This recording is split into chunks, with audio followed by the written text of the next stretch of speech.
Welcome back to another Helldivers 2 video. My name is DPG, and in today's video I'll once again be placing every primary weapon into a tier list to reflect the recent changes with BUFFDIVERS patch 1.001.100. If it's your first time here on the channel, just note that we rank things a little differently around here. I go over what weapons excel at, and then we place them into the following categories. Top tier being your chef's kiss, Yeah, boy. followed by our utility king / queen. Oh, king in the castle, king in the castle. Next is our chaff clear with decent ammo.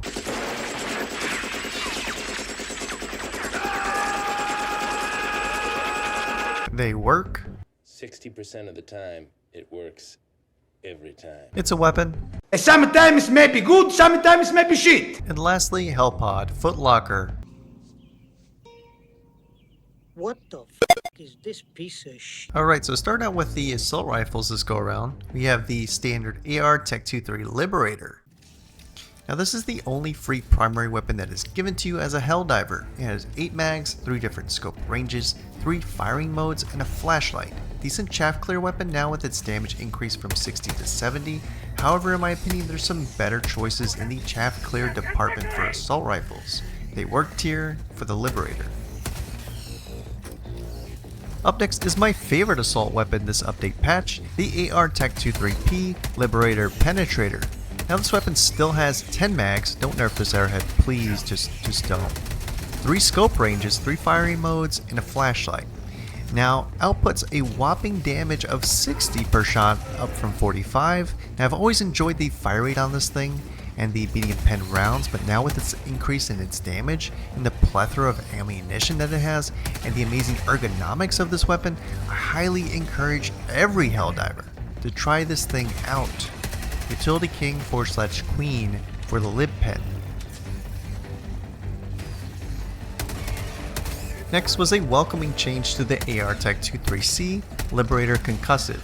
It has 6 mags, a flashlight, and a single scope range that has decent peripherals. Now yes, this thing's fire rate is abysmal, but now with its drum magazine increases its capacity from 30 to 60, you can efficiently use this weapon to crowd control literal hordes of enemies. Pair this in a gas loadout to control the battlefield. Lib Concussive previously locked in the Hellpod Footlocker, now Utility King / Queen for the Lib Concussive.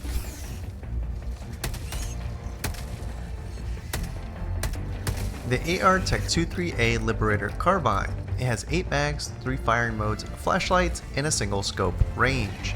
Now I really enjoy the close quarters engagements with the Carbine, especially with its fire rate of 920. However, keep in mind that it uses light pen rounds. Pairing this with something like a railgun when coming into contact with your bigger enemies should be a priority when choosing your loadout. Chaff clear with decent ammo tier for the Lib Carbine. The AR Tech 6-1 Tenderizer. It has 7 mags, 3 scope ranges, 3 firing modes, and a flashlight. The Tenderizer is probably my favorite looking assault weapon, as it's almost a 1-for-1 replica of the assault rifle from Starship Troopers. Now the Tenderizer has always packed the punch with its damage output of 95. Now after the patch we have an additional 5 rounds to each mag, just to output a little bit more damage. Again, keep in mind this is a light pen weapon, chaff clear with decent ammo for the Tenderizer.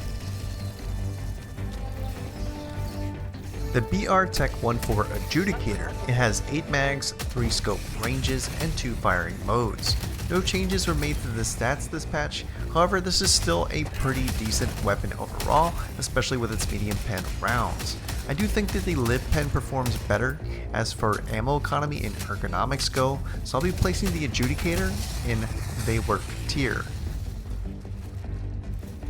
On to our next category, we have the Marksman Rifles. Up first we have the R Tech 6-3 Diligence. It has 8 mags and 3 scope ranges. Now this thing just got a massive bump to its damage, making it very consistent in 2-shot headshotting enemies such as your Devastators. This is an early pickup for a Helldiver. I highly suggest checking out this weapon if you enjoy playing at range. Just keep in mind it's not medium armor penetrating, chaff clear with decent ammo for the Diligence. The R Tech 6-3 CS Diligence Counter Sniper. It has 6 mags and 3 scope ranges. Just like its cousin the Standard Diligence, the Counter Sniper had its damage increase from 140 to 200, allowing you now to one-shot headshot your Devastators at long ranges. This thing hits harder than Espresso at 3 AM, Utility King / Queen for the Counter Sniper. Moving on to our next category, we have the Submachine Guns. Up first, we have the MP Tech 98 Knight. I'm Batman. Now I still don't have this, ladies and gents. I'm sorry I can't give this thing a proper review. Now I'll pick this thing up as soon as we get to 1K subs. We're almost there, and I swear I'll deep dive review this thing. As far as text goes, its damage was increased from 50 to 65, it got a reduction in its recoil, and its durable damage was increased from 5 to 7. From my understanding, this thing used to hit like a wet linguine. I want to place it in the Hellpod Footlocker, but with its crazy fire rate of 1380, I'm going to place it into a It's a Weapon tier. Let me know in the comment section if you're enjoying the new Knight SMG. The SMG Tech 37 Defender. It has 7 mags, 3 firing modes, and a flashlight. Now the Defender has always felt pretty good in its damage output, fire rate, and the ability to utilize it with a shield or data drive, as it's a one-handed weapon. Chaff clear with decent ammo for the Defender. Hotter cousin to the Defender, we have the SMG Tech 72 Pummeler. It has 7 mags, 3 firing modes, and a flashlight. Now the Pummeler had a reduction in its stagger capabilities, however I think it's a better overall choice when utilizing a ballistic shield, as you're able to push your foes back. Utility King / Queen for the Pummeler.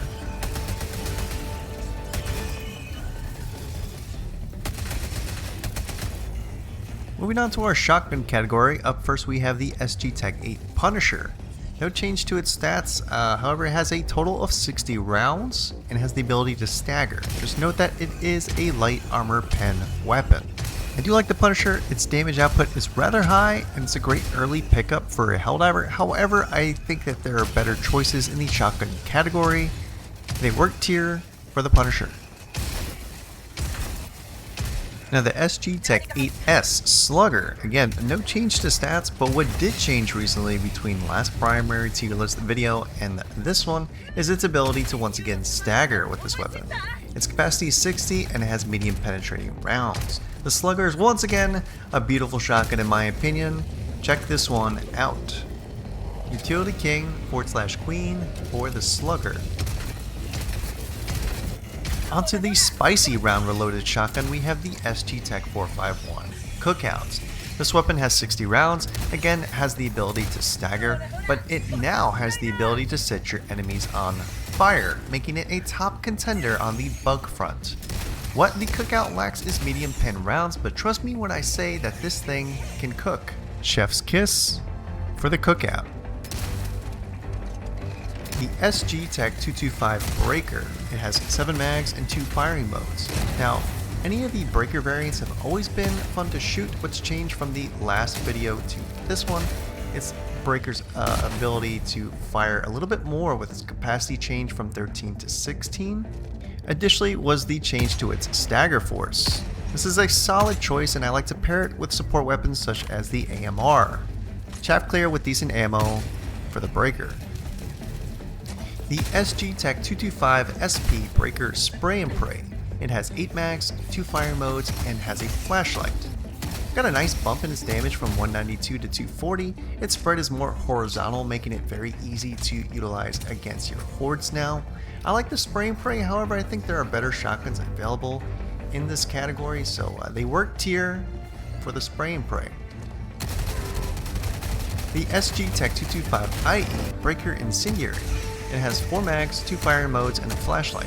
Now this weapon has fallen a little bit from grace since my last video, in my opinion, and its mag capacity went from, I believe it was 7 down to 4. As well, this weapon has slightly more recoil. I want to throw this thing in they work tier, but I can't deny how good damage over time is with its fire capability. Chaff clear with decent ammo for the Incense Breaker.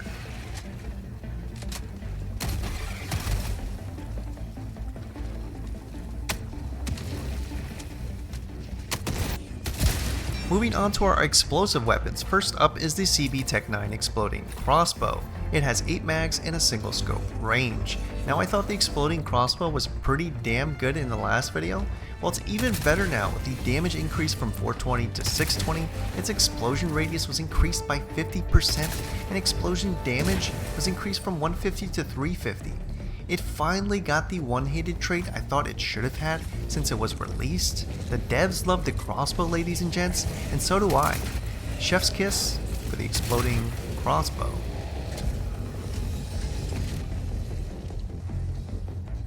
The R-Tech 36 Eruptor, it has 6 mags and 3 scope ranges.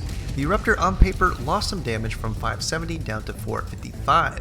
However, it does not feel weaker by any means, as shrapnel projectiles were re-added to the weapon. Shrapnel damage was set to 110, explosion radius increased by 33% for the weapon. Eruptor is great, it's a little chonky to use, so grab a peak physique armor set to negate its heavier ergonomics. Chef's kiss for the Eruptor. The JAR Tech 5 Dominator. No change to its stats, however no introductions needed for this beautiful weapon. It has 6 mags, 2 firing modes, and a single scope range. Now the Dominator is the only explosive weapon that won't cause you to accidentally kill your Helldiver when fired at extremely close ranges. However, it in turn lacks the ability to open blast doors like the other exploding weapons. What it does do is take out your factory striders when unloading a couple mags into its underbelly. That fact alone cannot be understated. Chef's kiss for the Dominator. Moving on to our energy-based weapons, the SG Tech 8P Punisher Plasma. It has 8 mags, no changes to the weapon itself, however you can note that these stats include the verbiage of medium armor penetrating. This weapon is fantastic against bugs or bots. The only thing about the weapon that it's not necessarily a drawback but more of a required skill is angling your shots. Utility King / Queen for the Punisher Plasma. The ARC Tech 12 Blitzer. Now this weapon has unlimited ammunition. Again, no changes with the paper stats besides the verbiage of medium armor penetrating. This weapon has always been a fantastic choice against the bugs, especially with its ability to stagger and hit multiple targets. What's important to note from the patch is its ability to now stack a stun effect when continuously shooting a target. Utility King / Queen for the Blitzer. The LAS Tech 16 Sickle. First thing I noticed after the update was the changes to its audio, which I think sounds fantastic. This weapon did receive a slight stealth nerf, as you can see with its paper stats displaying its fire limit from 9 down to 7. There's no mention of this in the blog that I could find, however I'd be lying to you if I said I didn't enjoy the gameplay still with this weapon. And if you can control the heat mechanic with this weapon, you can have unlimited ammunition. Solid choice of a weapon, chaff clear with decent ammo for the sickle. The LAS Tech 5 Scythe. No changes to the stats on paper, however since the last video it can now set things on fire. According to the patch notes, the heat mechanic cooldown is faster, its recoil was removed and sets enemies on fire faster. Another great weapon that can have unlimited use if you can keep an eye on the heat mechanic, and the removal of its previously god-awful scope has made it even more enjoyable. Chaff clear with decent ammo for the Scythe. The Plas Tech 1 Scorcher. No changes to its stats, however, what is noticeable again is the changes in audio. Whoever is doing the audio changes honestly deserves a raise. Anyway, this weapon has 6 mags and a single scope range. The Scorcher is a fantastic choice on the bug and bot front. I primarily use it on the bot front. Its only drawback is the ammo capacity of 15 per mag. Utility King / Queen for the Scorcher. The Plas Tech 101 Purifier. Alright. So it changed to its radius since the last video. It's heading to a usable state, however the hit registration can be weird or not even work at times. And the charge up time is just too long. I don't understand how people like this piece of Hellpod Footlocker. Hellpod Footlocker. Last, and certainly not least on our tier list, is the final category of weapons, which is the special weapon category, featuring the FLAM Tech 66 Torture. This weapon is indeed special and can be utilized in lieu of the standard flamethrower. Its damage was increased by 50% after the update, and flamethrower mechanics match the damage output that was prior to the Escalation of Freedom update. This weapon is a gold standard on the bug front, and it melts through chaff, charger legs, impalers, stalkers, the list goes on. Top of the chef's kiss as far as I'm concerned against the bugs for a shield generator pack or a flame resistance armor, and you'll have a blast with this thing. Chef's kiss for the torture. So what do you guys think? Do you agree with my tier list? What weapons are you enjoying after the recent BUFFDIVERS patch? I'm really curious as to what the community has been getting jiggy with. Guys, that's going to do it for the video. If you watched all the way through, all I can say is thank you, and I hope you enjoyed it. If you did, hit that liberty-inducing like button, as all the democratic footage does take a lot of time to compile, and so the YouTube algorithm sends this video out to a wider audience. Guys, we're almost to that 1,000 subscriber count, so consider subscribing for more Helldivers 2 content. I'll be hosting another giveaway for a war bond as soon as we reach that milestone for the channel. With all that said, I hope you have an amazing day, see you in the next one, and take care, everybody.